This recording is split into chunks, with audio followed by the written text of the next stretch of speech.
Uterina, ¿sí? Pues en la trompa uterina, digamos que es la única parte de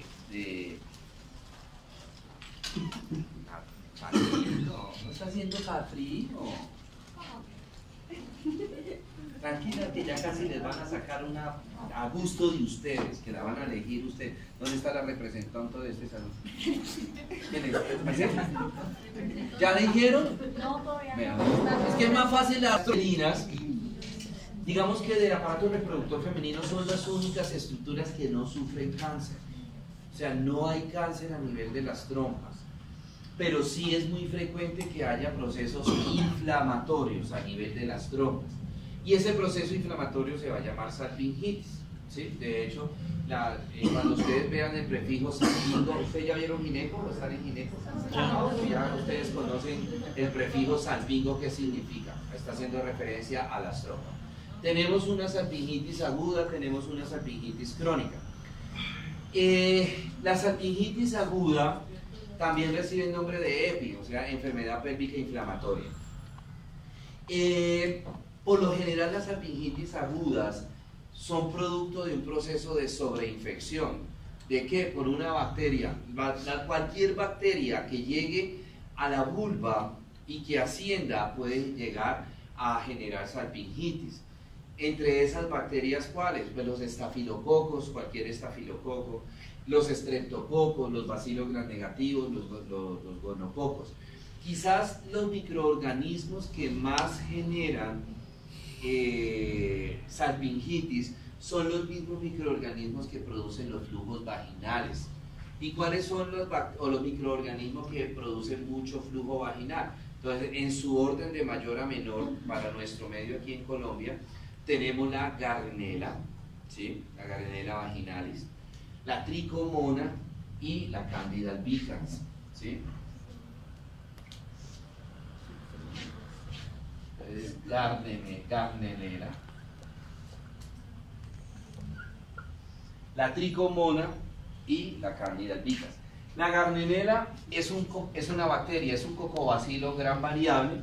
La Trichomona es un parásito y la Cándida es un hongo, la Candida albicans es un hongo. La particularidad de este hongo que me genere flujos o que me genere una EPI es que el hongo es oportunista. Entonces, cuando la paciente tiene el sistema inmunológico bajo, ese hongo puede generarle los flujos y ese flujo, si es excesivo, puede ascender y colonizar las trompas y los ovarios y generar una EPI. Señora. Profe, Gardnerella, Cándida y qué? Trichomona. Se escribe Trichomona. ¿Sí? Gracias. Ok. Entonces, ¿cuál es la característica de la salpingitis? Pues la inflamación.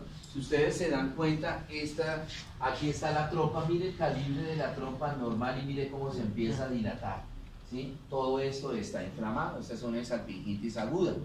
Sí, y si ustedes ven en esta parte de acá, ven como un color amarilloso pálido, ¿qué quiere decir? Que allá adentro hay pus ya. En una salpingitis ese flujo, ¿sí?, se convierte en pus. ¿Por qué? ¿Por acción de quién? Del microorganismo que está colonizando. Ahora, eso se puede torcer o eso se puede perforar y generarme, en el caso de que se perfore, me puede generar una peritonitis. ¿Sí? Bueno, las salpingitis pueden ser unilaterales o bilaterales. Por lo general son unilaterales, ¿cierto? Por lo general son unilaterales. Pero en un momento eventualmente se pueden convertir en lesiones bilaterales. Miren esa trompa, ¿sí? Estamos viéndolo desde arriba. Este es el útero visto desde la parte de arriba. Este sería el fondo uterino. La trompa, mire cómo está esto dilatado. En cualquier momento eso se puede perforar, ¿sí? Y me puede generar una peritonitis, ¿correcto? Bueno, en algunas ocasiones adentro de la trompa ese microorganismo puede generar no que haya material purulento, o sea, un piosalpis, sino que en vez de pus haya agua, hidrosalpis. Es una de las complicaciones de la salpingitis. Los hidrosalpis, los piosalpis o los hematosalpis, o sea, adentro lo que hay es que sangre, ¿sí? Sangre. Aquí ya hubo una perforación y esto que ustedes ven acá es pus, el útero desde arriba, visto desde arriba, todo esto es pus, ¿sí? Aquí se ve la perforación de la trompa y todo el material purulento que ha salido. Obviamente ya esto es una peritonitis, ¿no?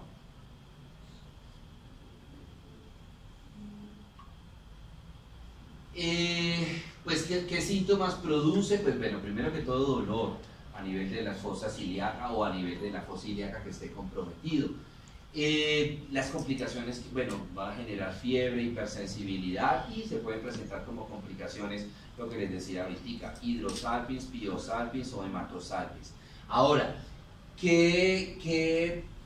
digamos, qué riesgo puede haber después? Así no, o sea, que a la paciente se le haya tratado con antibióticos o con medicamentos, pero que no haya habido perforación, porque cuando en el evento que haya habido perforación, ahí toca hacer una salpingectomía, esa trompa hay que sacrificarla, ¿sí? Una vez que se perfora hay que sacrificar esa trompa. En el evento que no haya habido perforación, sino que se le puso tratamiento a la paciente y mejoró la paciente, otra complicación que se puede generar son los embarazos ectópicos. ¿Por qué? Porque en el proceso de desinflamación adentro de la trompa comienza a aparecer tejido fibroso y ese tejido fibroso puede generar que digamos que obstaculice el paso del cigoto y que implante ese cigoto en la trompa uterina, generándome un ectópico tubárico. En estos casos, el embarazo sería ectópico tubárico, no habría riesgo de un embarazo ectópico ovárico o abdominal, sino que como está desinflamando y hubo fibrosis, pues entonces ese cigoto, acuérdense que desde el mismo momento que se produjo la fecundación comienza la célula ¿qué? A crecer. ¿Por qué? Porque se acuerda por ahí el morfo, yo les decía, empieza el proceso de segmentación, aparecen 2, 4, 8, 16, la morula, y pues obviamente para dar cabida la célula va a crecer. Entonces si está inflamado, si hay fibrosis por el proceso de cicatrización, por el proceso de desinflamación, pues cuando la célula de ese cigoto trate de pasar por la zona de fibrosis, pues ya para el cigoto ese espacio es muy reducido. Si no hubiera habido fecundación, pues para la célula, para ese folículo maduro, pues el espacio es ¿qué? Pequeñito y puede pasar tranquilamente. Pero ya en fecundación la célula tiende a crecer y le obstaculizaría esa zona de fibrosis el paso del cigoto y el cigoto se va a implantar ahí en la trompa, generándome un embarazo ectópico. Esos embarazos ectópicos, nunca un embarazo ectópico es viable. ¿Por qué? Los embarazos ectópicos por lo general se mantienen más o menos por ahí hasta la semana 10, 11, 12, 13, por ahí, ¿sí? Cuando ya finaliza digamos, el primer trimestre del embarazo, el embrión se pega un estiramiento, el embrión crece mucho y entonces al crecer el embrión, ¿qué pasa? ¿Qué músculo hay en la trompa? ¿Qué músculo hay en el ovario? ¿Qué músculo hay en el ilio? Músculo liso, y ese músculo no está capacitado para distenderse mucho. Y entonces, ¿qué pasa? Que como al principio el embrión es muy pequeñito, se va distendiendo lentamente el músculo liso, ¿sí? Pero llega un momento ya después de la semana 10, 12 más o menos, que en el embrión se produce un crecimiento, un estiramiento grande, entonces ya la fibra muscular no soporta ese crecimiento y termina por romperse esa fibra muscular lisa y se presenta la ruptura del ectópico, que termina en una emergencia, ¿no? Miren una torsión de la trompa, ¿sí? Aquí hay material purulento, ¿sí? Y mire ya el cambio de coloración, está cianótica. Esa trompa hay que sacrificarla. ¿Por qué? Porque ya no hay vascularización. Ya hay anoxia en una parte de la trompa. Mire que el color acá es mucho más negruzco, acá hay hipoxia, toda esta zona hay hipoxia, entonces toca hacer salpingectomía, ¿sí?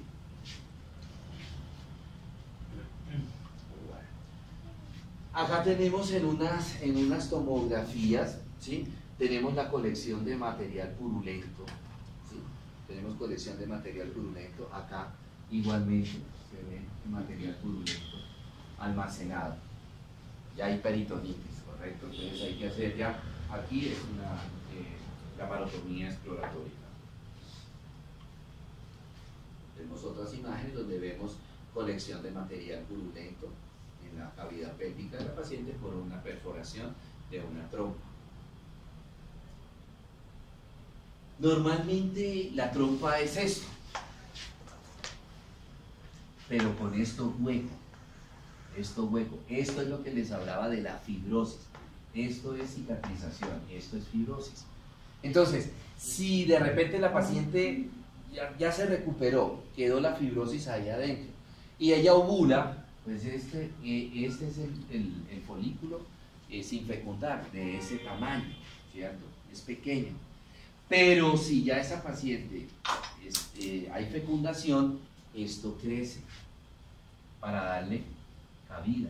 Entonces fíjese que ya le queda dificultoso, por ejemplo, si fuera a pasar por acá o por cualquier parte de esto, ya el folículo, el cigoto no puede pasar. Al no pasar, entonces, ¿qué le va a tocar a este cigoto? Pues quedarse ahí, se implanta ahí en ese sitio, ¿sí? Él va a crecer al principio, sí, va a crecer bien, pero el problema es que cuando ya esto crezca grande, ¿cierto? Esta fibra muscular lisa no aguanta eso y termina por romperse y aparece la ruptura del ectópico, ¿sí? Ok, acá tenemos, esto es un piosalpins, esto es pus, así es como se ve pus microscópicamente. Esta es una 100X, esta es una, y hay unas zonas de sangre, ¿no? Hay piosalpins y hay hematosalpins, pero obviamente lo que predomina es ¿qué?